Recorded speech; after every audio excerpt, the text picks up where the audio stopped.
Survivors of the Las Vegas massacre are sharing their stories of horror from Sunday night. Everybody go! Go! Run! Keep your head down! Go! Keep your head down! Go! Some people who had been enjoying some good country music had to run for their lives as a madman opened fire, killing 58 concertgoers and injuring hundreds more in a matter of just 10 minutes. Our next guest witnessed it all. He's also a familiar face to Fox viewers, criminal defense attorney Brian Claypool. Brian, you were there for the concert, up close. You had VIP seats. How did you know something was wrong? Hey, John. Well, I was sitting in the front row. I heard some pops. I thought it was fireworks. I looked up. I didn't see anything in the sky, so I got worried. And what was eerie is Jason Aldean kind of hesitated during the song, and that really worried me a lot. And then shortly after that, there were about 10 more pops, and I was looking right at his face because I was looking for him as a guide. And he cupped his guitar under his arm, and he sprinted off the stage. And I knew something bad was going down. I immediately jumped up. I tried to run for the stairs to get away from the stage area. And then the onslaught of shots just started. Like I can't even tell you. It felt like at least 30 seconds nonstop. Pop, pop, pop, pop, pop, pop, pop. You heard it. I was laying flat on the stairs, and I was trying to pull some people next to me down because a lot of folks seemed like they were frozen in time and they weren't reacting. But I got to tell you, I mean, when I was laying on the ground, I could feel the air, like I could feel the power of the bullets going by.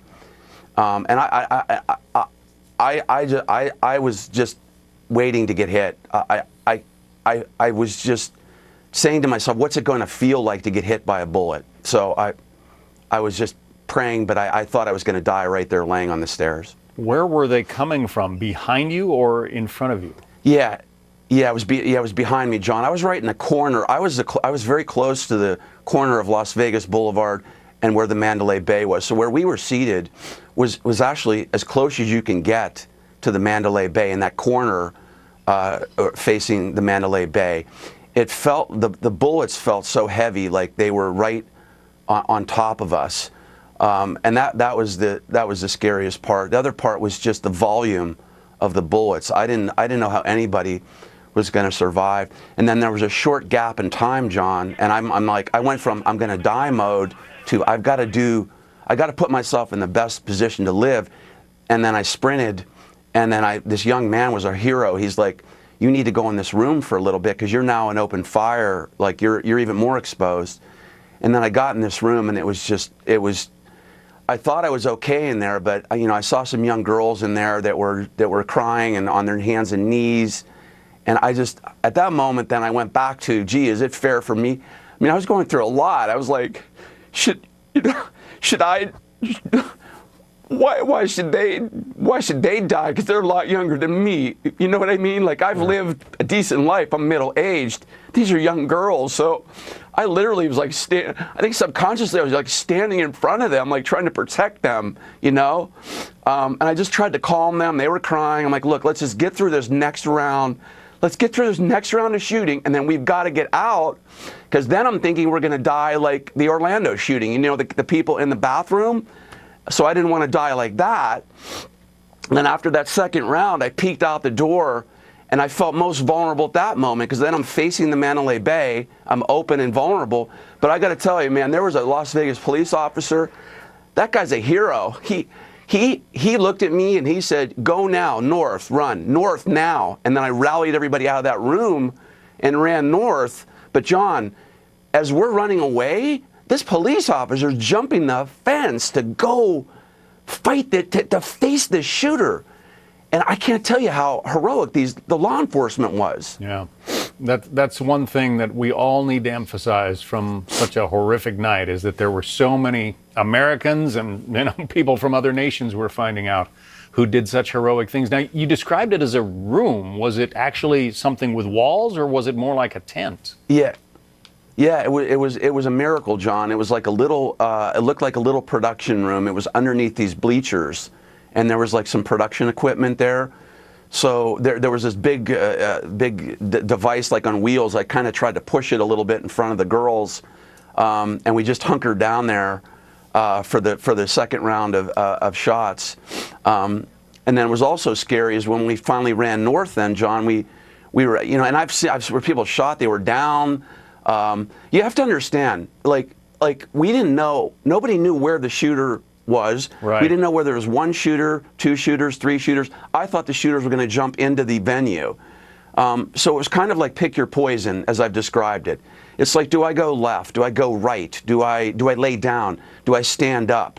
Where is the shooter going to come into the room? Then we tried to exit, and there were like hundreds of people, and there was only like a 3 to 4 foot area to get out. So everybody's screaming hysterically, crying, and because they couldn't get out then. So I tried to be calm. That's the moment I tried. Look, we got to go one at a time. But I got to tell you, imagine being on gridlock on a freeway and waiting for somebody to shoot you from behind. I mean, that was another just horrible moment, waiting to try to get out. But the worst thing I'm coping with is the inability to really reach out to others. That's what I'm seeking therapy over, because you're conflicted in your mind. I'm running for my life, yet I'm seeing people shot. Okay, so now we've got to reconcile that. You see what I'm saying? Like, sure. I couldn't help people that were down, so now I'm feeling bad about that. And I know you did see people who were hit. You know, the question on everybody's minds, Brian, is what caused this madman to do that? At least that's what we're asking in the media. I just wonder, for you as a concert goer, does that even matter to you?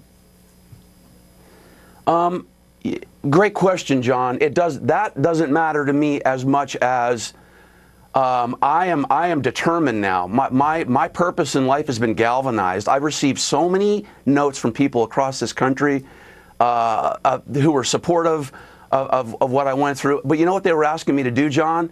They said, you know what? Stop feeling guilty about not helping others and now find your purpose to, for example, eliminate bump stocks. And I want to go one step further. And I've already put some things in motion to try to meet with U.S. Senator Dianne Feinstein on Tuesday in Los Angeles. And John, I'm doing this through the help of the mayor of Los Angeles, Eric Garcetti. He and his wife, Amy, reached out to me. They're friends of mine. They reached out to me. I've never asked him for a favor. And I said, Eric, I need a favor. You need to put me in front of a legislator who's gonna get an assault rifle ban and get rid of this bump stock.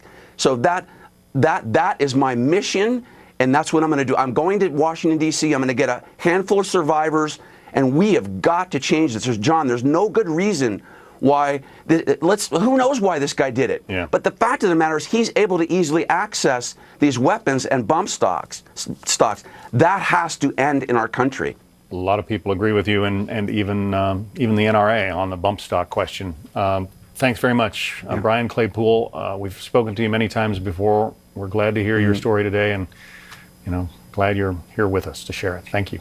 Poor Brian. Thank you, John.